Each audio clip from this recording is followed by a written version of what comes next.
Joining us now, it's been a little while, but she's been a little busy. She's been building up the Creighton program, now entering her fourth season as head coach of Creighton, fresh off back-to-back Big East championship game appearances. Of course, been to the NCAA tournament in her career as a head coach, leading the South Dakota State program prior to that. I speak of our old friend, Krista Woods, back with us on In the Circle on D1 Softball, powered by 643. It's been a while.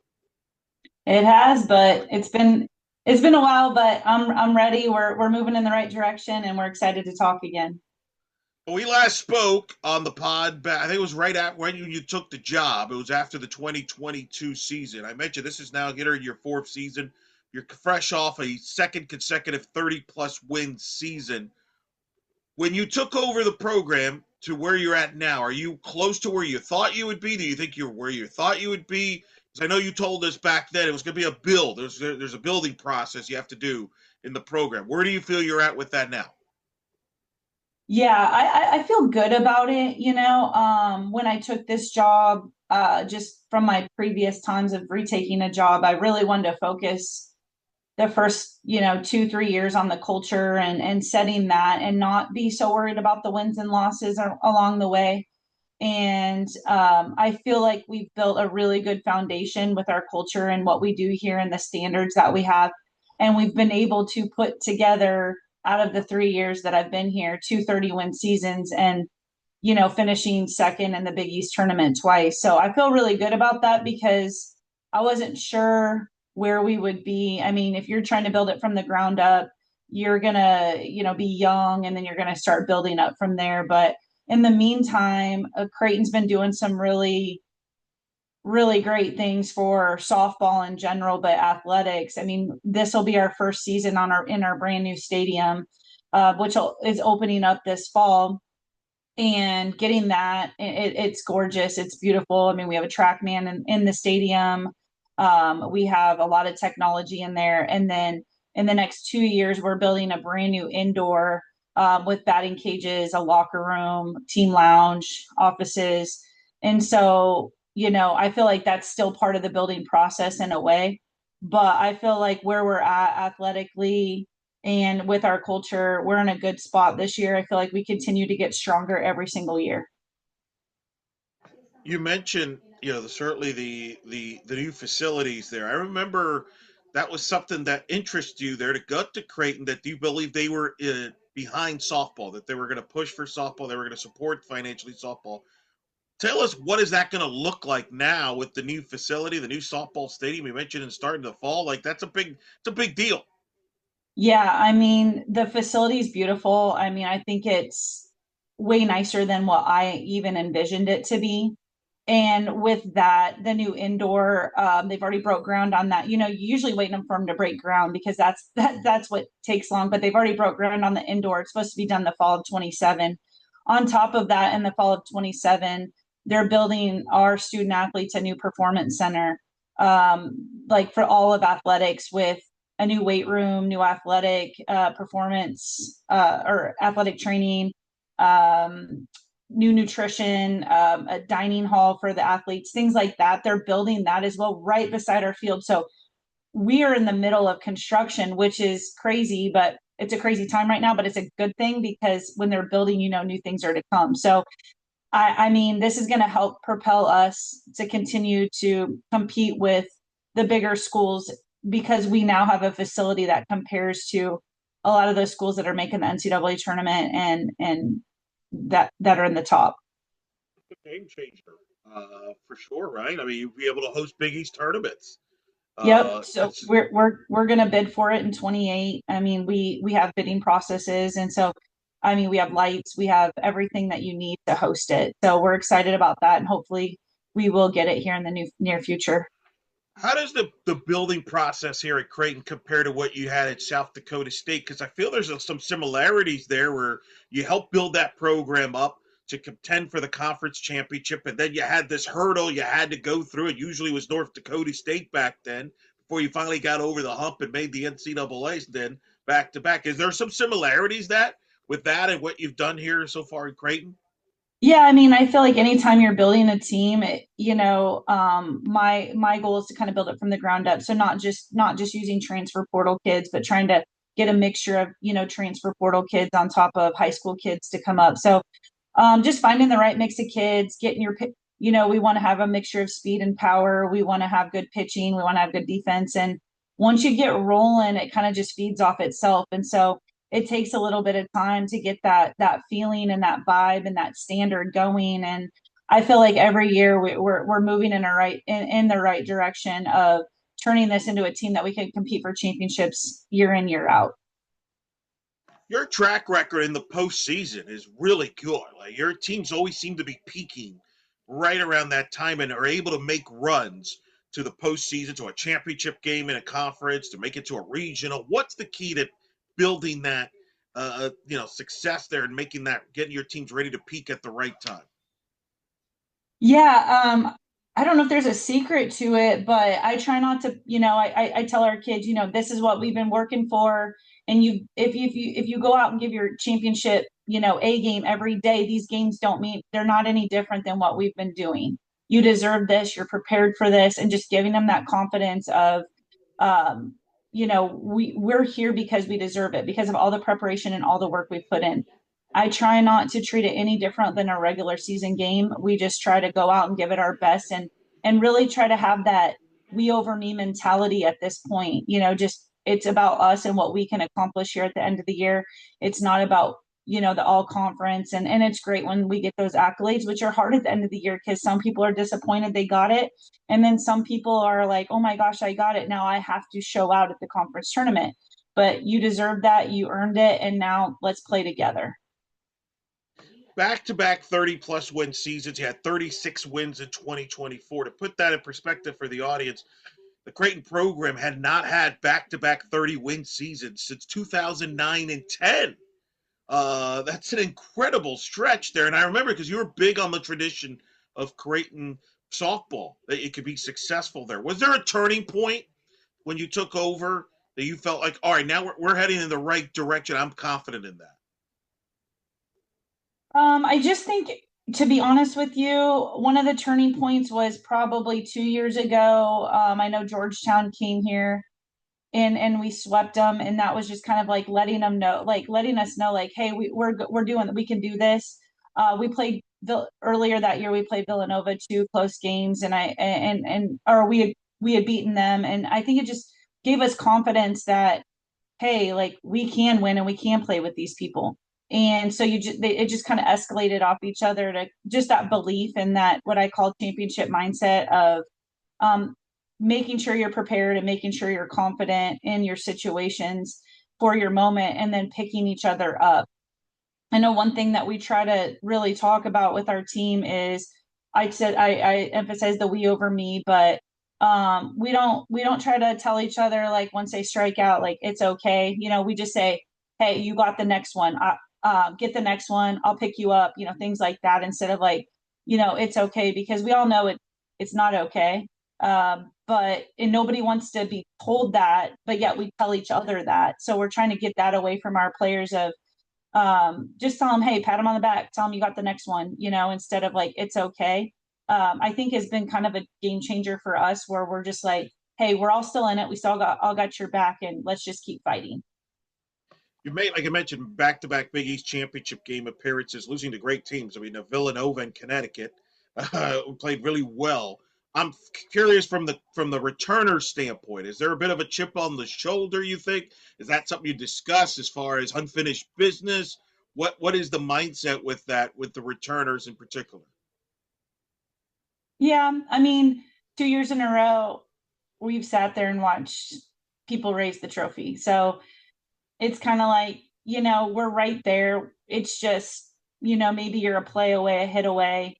We were a pitcher away maybe last year. We ran out of pitching at the end of the year. So just trying to say, like, we're going back to work and we're going to give it everything that we got. I wouldn't say it's so much a chip on our shoulder, but that does dig deep and hurt to say, hey, we watched two teams raise the trophy in front of us as our season ended, and we want to be those people. We talk about, we want to be the ones at the end of the year holding that trophy and the other team watching us. And so I think not so much a chip, but more like, hey, let's get back to work and let's get this team rolling. Yeah. What experience do you and the returners learn from those back-to-back Big East championship games Yeah. appearances and those runs? I would say, we stuck together in all of them, regardless of the score. Um, we feel like, they deserved it. It proved that the hard work did show off. It got us there and it gave us an opportunity to win. So like what we're doing is right.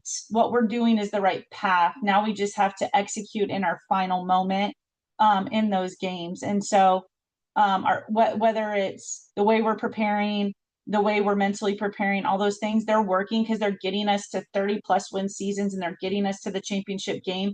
But now we just have to overcome that battle of what does it really take to win that moment out there in the championship game. You've got good talent coming back. You got talented players. You had a Sidney Potter first team, had 16 homers, 60 RBIs a year ago. You had Pearson there, a two-time Big East Defensive Player of the Year at shortstop. You got Kalen Schultz there. I mean, just talk about some of the returners coming back here because you got a lot of talent back. Yeah, so Ashton Pearson has been the two-time defensive player of the year in the Big East. As a freshman, I think she was the first ever freshman to be the defensive player of the year.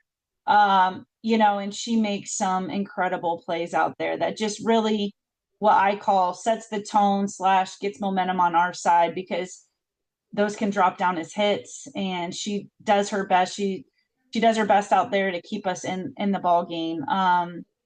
Kalen Schultz, last year played more in the DP role coming off an injury.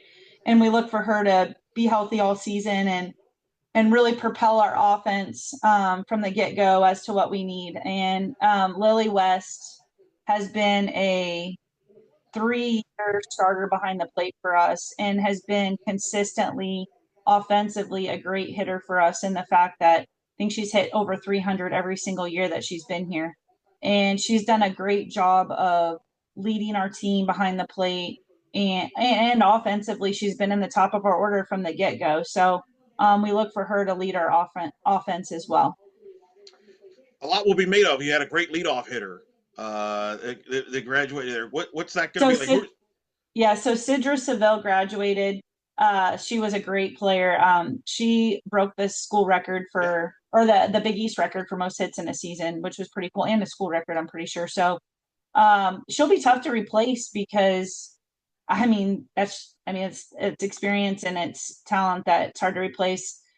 We have a freshman that just came in that we're looking to potentially be our leadoff. So we'll see what happens. I mean, we're going to mix it up this fall and see who kind of takes that role. Pitching, I know last year you were really kind of a three-headed monster. You had a lot of depth balance in your pitching staff. You obviously a couple graduated, you got one back, obviously in Patrick. How do you feel about your pitching staff going into the fall here into the season?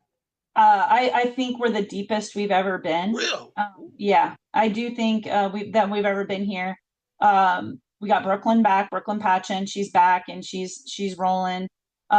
We picked up two transfers. We picked up a transfer from North Texas and a JUCO transfer from McLennan, which have shown good stuff in the bullpen right now.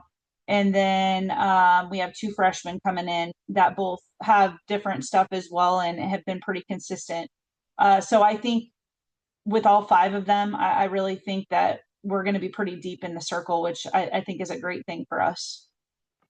What do you hope your identity of your team offensively is going to look like? Ooh, I think this year we're going to have to. I think we're going to use a mixture of speed and power, but we probably need to utilize our speed a little bit more. Last year we tripled our stolen bases from the year before. I think in 2024 we had like 25 stolen bases, and last year we had like 75. So we tripled that, and so we want to be obviously right there above that because I think that propelled our offense. So we want to be scrappy when we want to take back bases. We want to take an extra 60 feet wherever we can. And so I know that's one thing we've really been focusing on is just those little things of how can we take an extra 60. And I think we're going to have to work together as an offense. I do know we have some power. We don't have a ton of power, but we're going to have to, get a hit, get a double, get another hit, score a run. So we're going to have to string some things together this year. Tell us a little about the new faces you have. You have some freshmen. I know you have a transfer as well. Like, just talk about the new faces and what those pieces, how you feel they could fit on this year's team. Yeah, so we brought in three transfers. Tara Vandywater from Oklahoma State, who has done great this fall. She's actually overseas playing for Team Israel, which we're really excited to see her represent our country. And then she's going to catch, I mean, she could play anywhere on the field but pitch, probably. And if I had her pitch, she'd probably still do a good job doing that. But um, she's a phenomenal athlete and she's a competitor. And look for her to be in the core of our lineup this year to help us win games. She'll catch, she can play third, second. We put her in the outfield. She does great. And then we have the two transfer pitchers that I talked about. As for the freshmen, we have a couple kids that kind of are standing out right now. We have Karina Trevino out of, she's down in, we have a couple Texas kids down in there. She's kind of playing in the infield, moving around a little bit, but she's got a pretty hot bat. Another girl, Chiqui Vasquez, she's a middle infielder, more speed, slapper. I think she'll do a good job with our lineup. Emma Bailey is the leadoff kid we're talking about. She can play outfield, probably play corner outfield until Ella Dalton graduates, our center fielder. But she's got speed and shows some power and some pop. So those would be, and then we have a couple other. We have a first baseman with some power. We have another middle infielder. So we have 8 freshmen and 3 transfers. So we have 11 new kids on the roster this year. Wow. It sounds like you got the depth where you want it to be. Is that accurate? Because I know when you're building a program, that final step is, do we have depth, right? That's always the final big hurdle, like to building a program when you're starting to win and you're starting to win. You obviously we've talked about, but having that depth where you can overcome some things, maybe or unforeseen injuries or things like that. Do you Yep. feel comfortable with the depth? This is the first year I would say, yeah, we 100% have depth because we have athletic kids that can also move around. I mean, our power right now is Kaylin Schultz, Erica Perez, Karina Trevino, Keegan Mayhew. I mean, we have some power, and then but we have some kids that can fill in if something should happen. So we have the power and we have the speed. But in our position right now, we have depth in the mound, depth in the infield, outfield. And yes, I feel really good about where we're at with that. In case, yeah, you're right, unforeseen injuries. You never know what's going to happen. Talk about your coaching staff and how they've helped to build this roster and team and kind of your style for those that may not be familiar with your coaching style, how or from your standpoint of, do you delegate, what roles you have in yourself that you Mm. like to be involved in. So I do the pitching. So I'm the pitching coach, head coach. I still coach third base and kind of run the offense with that.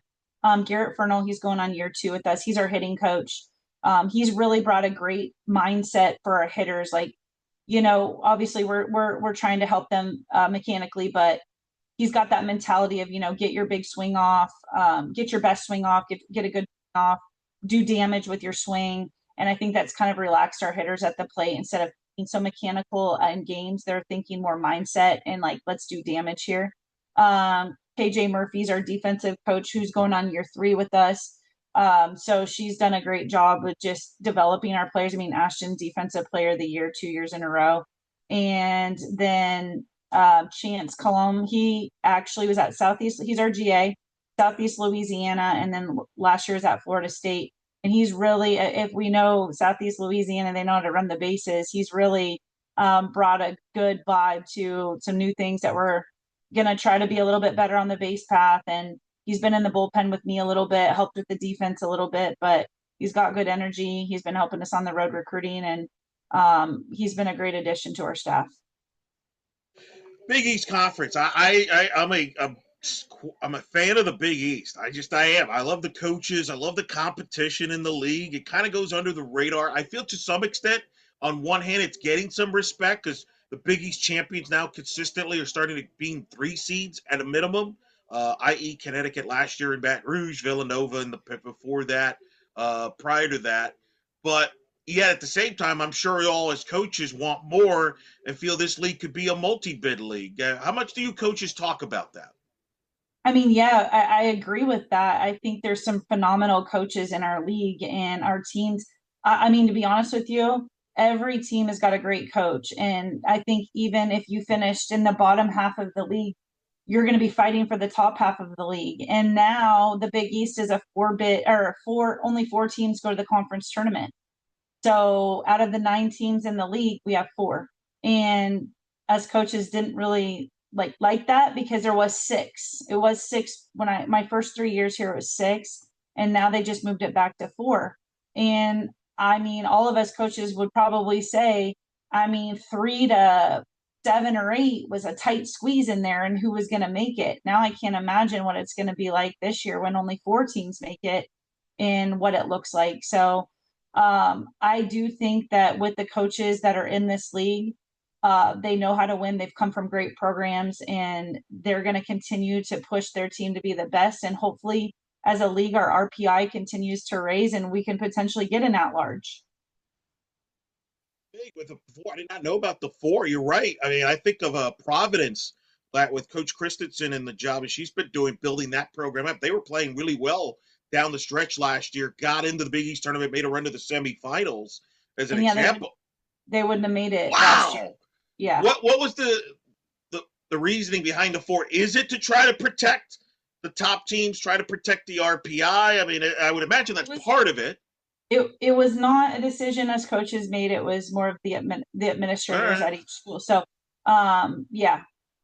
Wow. Okay. I'm glad you told me that. That's significant because I feel the depth of the Big East is, to back your point up, is deeper than ever before with what you've done with there. Villanova, Coach Orchard always has a great program there. Connecticut with the job Coach Valentino's done. St. John's, which Yep. really kind of came for people, the casuals, came out of nowhere last year. Had fantastic arms. It's maybe some of the best arms in the And even country. like Seton Hall, my Yeah. first year here, they won it. So Yes. I mean, look at it. I mean, it's anybody's game, come end of the season. So it's a four-teamer. Is it still going to be double elimination? Is it what's the format like? Double. Interesting. I haven't seen, yeah, I haven't really seen the brackets, but it's Sure. double elimination, which is good because I guess before I got here, it was single elimination 4 teams. Right. And so, yeah, I mean, that was tough, I guess. I didn't have to do that. So, Rosemont this year's the site for yep. the Big East there. Rosemont. Yep. Pretty could be worse places to be than Rosemont. It's not a bad place to be there. I've never played there, so this will be my first time. Oh, you're gonna Oh, like that. Well, yeah. that's a good. Well, it's cool because I know I've talked to Big East coaches in the past that have obviously played their teams in the tournaments. I mean, that's where the best professional players play every year Yeah. now. It seems so. It's like almost they like to use that as a recruiting tip from that standpoint overall. So that's wild. I'm still kind of blown away by that. I know you're still working on your schedule, so I'm not going to ask you for specifics, but I know your track record. I follow your track record. You literally will play anybody. You do not shy away from playing teams. I want to say, was it last season where you actually played a 3-game series against Seattle, or maybe the year before? Uh, which is, first of all, I need to know, how did that come about? Because I've covered the Seattle program, but that's a fascinating geography matchup. But just kind Yeah. of talk about overall the big picture, the philosophy of your non-conference schedule. Yeah, that was our bye weekend, and our bye weekend ended up matching up with Seattle. So I just gave him a call, and he wanted to come on down here. So we played a 3-game series. So we try to find the best competition, put our kids in the best position to be challenged, but yet not get beat down, but yet have confidence, and then still challenge them at the same time. And, with the Big East, I've had to really figure out, I mean, we're flying 4 times for conference play and trying to find that balance of where do we go preseason that's not gonna, like, flight wise, that's not gonna drain us for the first couple weeks of the Big East. Because last year, I believe this or not, we started the conference year off like the first 3 series 2-7, and we bounced back. And obviously, you saw we finished third in the league last year and second league the year before. And we kind of did the same thing the year before. We started the Big East season off just a little um, flat. So, I changed up the schedule a little bit so that I know in week 4 we have a direct flight so that we're getting back at a decent time on that Sunday night, and we're back in our beds and we're getting ready to go. And now we're not having all these connecting flights to get back for right before the week. But we try to challenge ourselves as much as we can, and play mid majors that are, making the NCAA tournament and being ranked. And then obviously, I mean, we'll have Nebraska on our schedule, so that'll be a good challenge for us this year. And Nebraska Omaha twice, they made or win in the Summit League now at this point. So I like our schedule, and I think it's going to be good for us this year. Yeah, that's pretty good regional matchups right there. Nebraska and Omaha. That should be a lot of fun there with that the matchup there. But you bring up the point. You're right because you haven't gotten off to starts that you would like in the Big East. You've kind of had to climb your way up. You make a run, but some ways you can make your life easier with better starts, and certainly with the news of the 14 Big East tournaments, even more urgent to get off to Yeah. good starts. Yep. Yeah. It's really remarkable how we turned it around in the month of April last year because think it was right around March we started off 2-7, and that's, I mean, you got to climb, you got to get back to work right away, or it's going to be too little too late. So I really want to figure out what the great balance is to like at least start off the Big East season with a little bit more of a competitive edge. What's one or two things maybe you've learned as the head coach at Creighton that you didn't know when you took the job? um let's see here.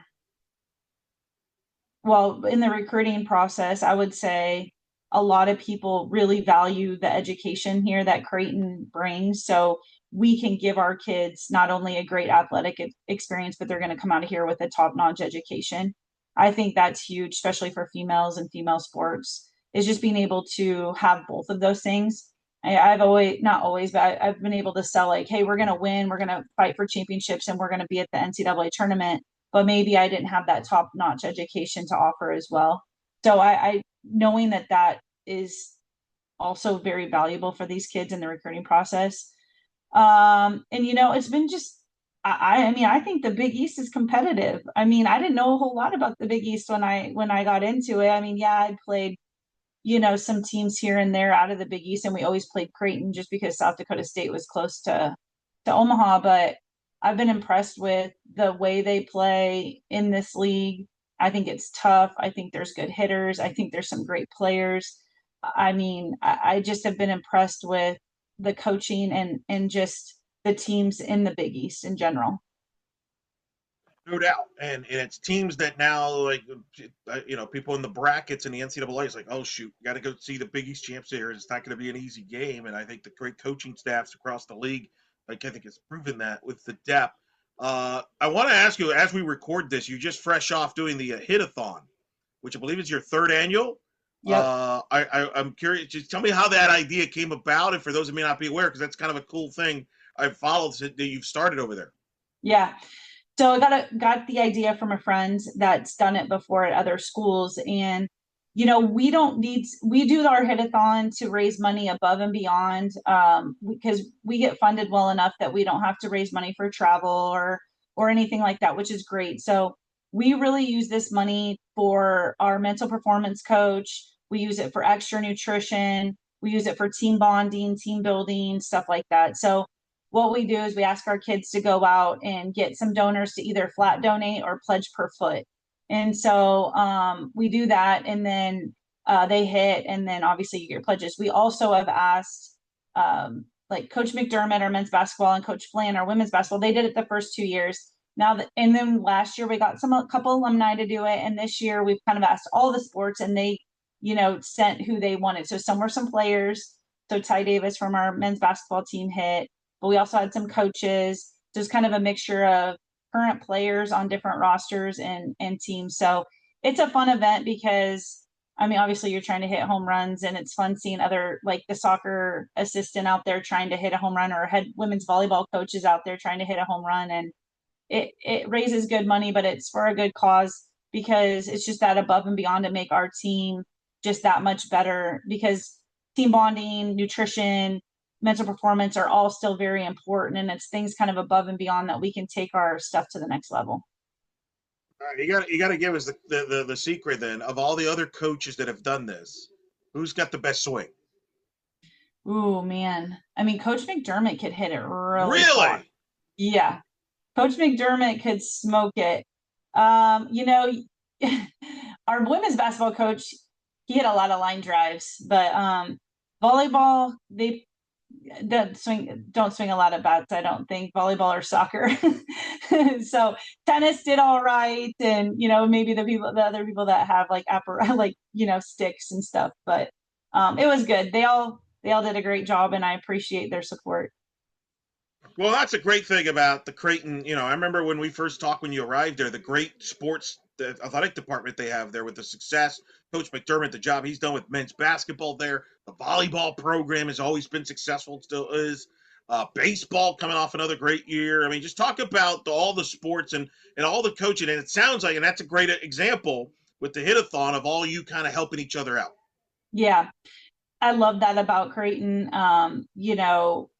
I mean, we win a game and I get a text from, Coach Mack or Coach Flan or somebody like that, but we all support each other because we all feed off each other. And I want the spring and the winter sports to do well because I feel like that gives us momentum going into the spring. And we're proud of Creighton. We're proud of what we do at a national level. And it's really fun to see our women's volleyball and women's basketball and our baseball team go into the Big East and then to the NCAA tournaments. Fun to watch them and support them because then it makes your kids on your team want to be in that spotlight too. And like those experiences that they see and they know like, hey, Creighton's a big deal. Like we might be a smaller school, but we're playing at a national level. I remember I asked you. You told me your goal when you got the job, if you would try to get to as many Creighton sporting events as you could. Have you been able to accomplish that goal? Yeah. I mean, I have two kids at home too, and one's in football and one's in soccer. And I try to get down here as much as I can to watch the events. Take my kids with me. They enjoy it, going to the different sporting events as well. But yes, I mean, get here support. And I love my team to go to kind of see how they compete, like at it, in these big tight games. And I think it's great to just be in that atmosphere. So we get our kids to go. We try to go as much as we can as well, or we even take recruits to them. Has it felt back good? How has it felt to be? I mean, like I said, you're back almost home basically in a lot of ways. You're an Omaha girl, like in a lot of Yeah. ways. Like Yep. has it felt? Has it kind of? Has it kicked? Like is it almost like if you never left? I mean, what describe that feelings now that you've been here a few Yeah, years? I mean it's great because I feel like I have a lot of support just having a family. My sisters are around, my parents are around, and I don't feel as like if I need to go do something, I know my mom could come down and my dad can come down or my sisters help with the kid. So I feel like I can do my job at 100%, knowing that that if I had to go leave and do something, and maybe my husband's got something going on at his work. So it's nice. And I feel like family's important to me, and I had been gone for the first 16 years, and now I'm there, and I feel like I'm a little bit more connected and back, and my kids get to grow up with their cousins and get to know my mom and dad a little bit more. So it's awesome. It's great, and they maybe see my family more than I do just because I'm on the road recruiting and playing, but um I love Omaha. It's a great city, and being back home, even my old teammates come to the games and I get to see a lot of people that I know as well. So it does feel like home, and I love it. I'm happy to hear that because I remember when we last spoke, that was a big part of the reasoning you coming there, and it's working out great. And I'm happy for you and the family, and happy for the program and where you're at. I know you got an exciting season ahead, and you got a busy fall ahead, and I appreciate you taking the time. You've always been kind to us on the show to take the time from your busy schedules to talk to us, and always appreciate it. We promise I won't. Let's not wait 3, 4 more years this time around. All Let's right. do this. We'll try to Maybe, do a yeah. year now. I feel like you're settled in now. I can bug you Okay. more now. Yep, that sounds good. Like, I think we're going to be a fun team to watch this spring. So hopefully we catch you later on. But I appreciate it. And Creighton's a great place. We love it. I love it here. I know our staff loves it here. So we'll talk to you again soon.